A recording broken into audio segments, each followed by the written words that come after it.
Hello, Queen. Welcome to the Majestic Queen audio podcast. I am Dr. O, your host for this evening. I hope you had a beautiful holiday. It's time to relax after entertaining family and friends. It's our time together to sit down and to enjoy a good presentation that would be beneficial to everyone who listens. Once again, I'm Dr. O. Our topic is going to focus on the boundaries that a strong woman will set in her relationship. So let's get started as we unwind. I have my wine here and I'm ready. So, I was reading today an article written by Tina Fey. It was published on November 28th. It takes about 4 minutes to read this particular article, but it's so beneficial to helping us to understand that there's rules to everything and there's boundaries to everything that we do. We really need to focus our attention on setting these boundaries because it will help us to maintain our standards. Our standards for ourselves generate self respect. And what it does, it exudes that self respect onto the world so people can understand what we're willing to tolerate and not tolerate in any relationship. So this is not just focused on the significant other, but this is any relationship that we allow into our relationship circle.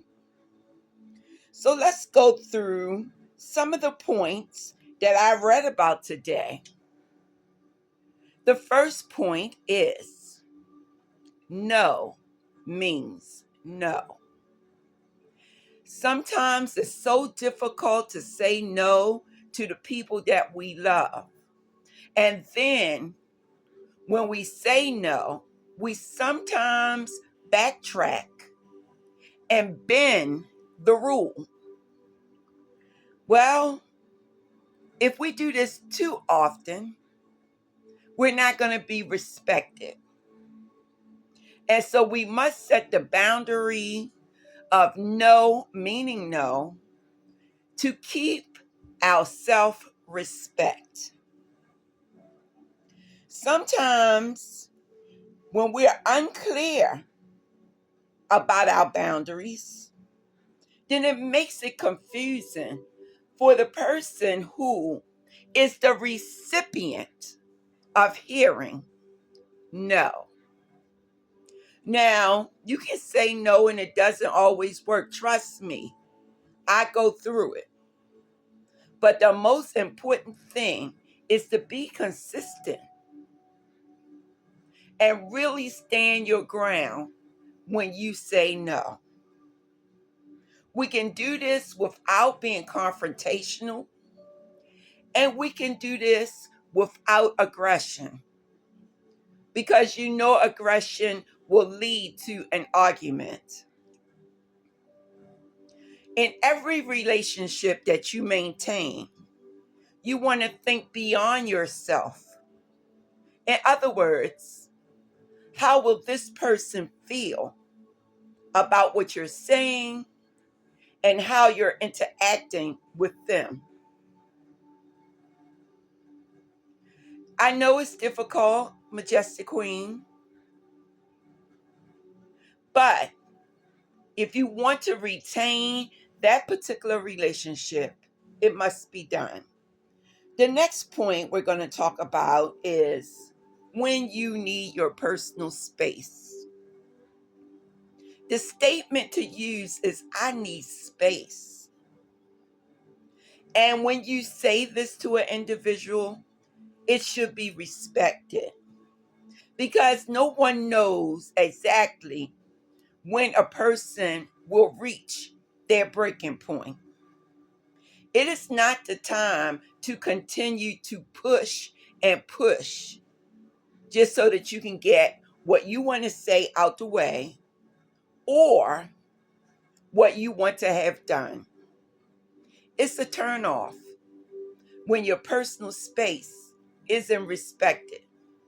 So when you hear someone say, I need personal space, please allow that individual personal space. And likewise, it should be allowed to you. Now, Maya Angelou said, each person deserves a day, a way in which no problems are confronted, no solutions searched for. That's what you get when you ask for your personal space. Number 3 on our list, let's discuss this. When you say that simple statement, it means that you're willing to come in conversation with someone about any issue that needs to be faced. This communication should be open and honest. It should be a safe space in which you can express how you are feeling, what you are concerned about, and any ideas that the two of you will generate together in order to work through whatever the issue is. So it's that opportunity to talk with your significant other or anyone else in a way that is respectful, in a way that you're open to it being a win-win outcome for the both of you, and that you are considering the other person's side of the situation, because it's not always about your perspective. Another person have a perspective too. And if there is a relationship, whether it's your boyfriend, your girlfriend, your significant other, your husband, your wife, your children, friends, guess what? Respect. Family deserve respect too. Moving on to 4, making the statement, I agree to disagree. Because we have varying perspectives, and one person may have one worldview, and you may have another viewpoint about the same situation, and you can't come to a medium about it. That means you can't find the middle ground, that no one's perspective is being taken by the next person. It doesn't mean that it's time for a confrontation. And hopefully it will not escalate into an altercation. Confrontations are respectful. I'm confronting you on the issue. Altercations is verbal abuse and physical abuse.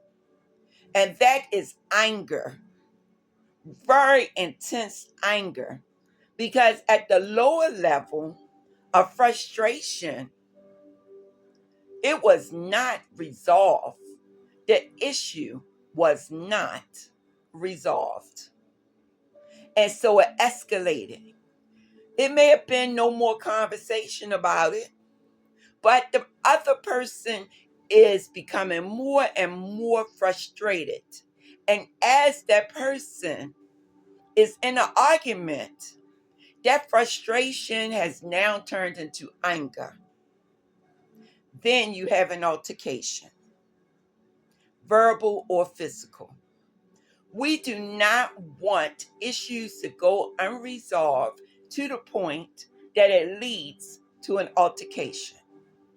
So, to calm the waters, just say, I agree to disagree.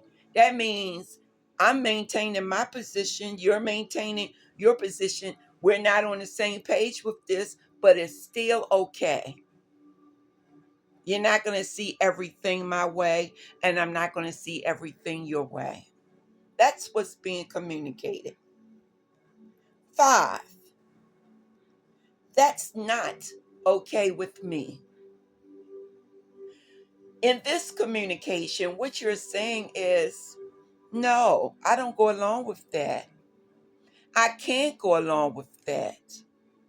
It is not me, and it's not okay with me. For example, if someone want to smoke marijuana and you don't like marijuana and you don't want to smoke it, that's not okay with me. And then you just simply excuse yourself. Walk away. If someone cannot respect your boundary, walk away. Go somewhere else. Go sit out on the front porch. Go in the backyard. Go in the basement. Go for a walk. But simply say, before you leave, that's not okay with me. I respect the fact that it's okay with you, but it's not okay with me. 6, this is how you express your feelings when you are feeling hurt about a situation.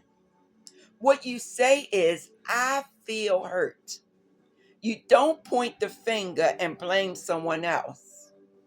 What you're simply saying is, I'm expressing how I feel. No blaming, no criticizing. I feel hurt when. And then you can say what you want to say about when you feel hurt.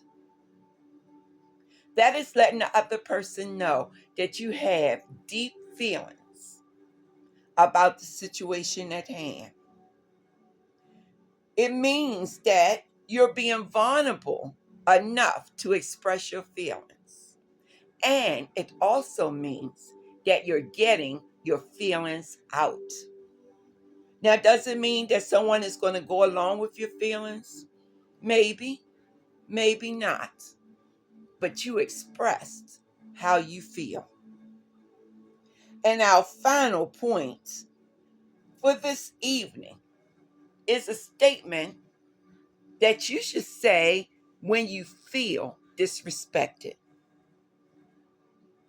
You can simply say, I deserve respect. Because each and every human being deserves respect. This is the cornerstone of a healthy relationship. Every strong woman needs to understand that particular phase where they say, I deserve respect. That way you are setting the boundary and the next person know that you have been disrespected. And if you're not that strong, practice in front of a mirror so that you can learn to say, I deserve respect.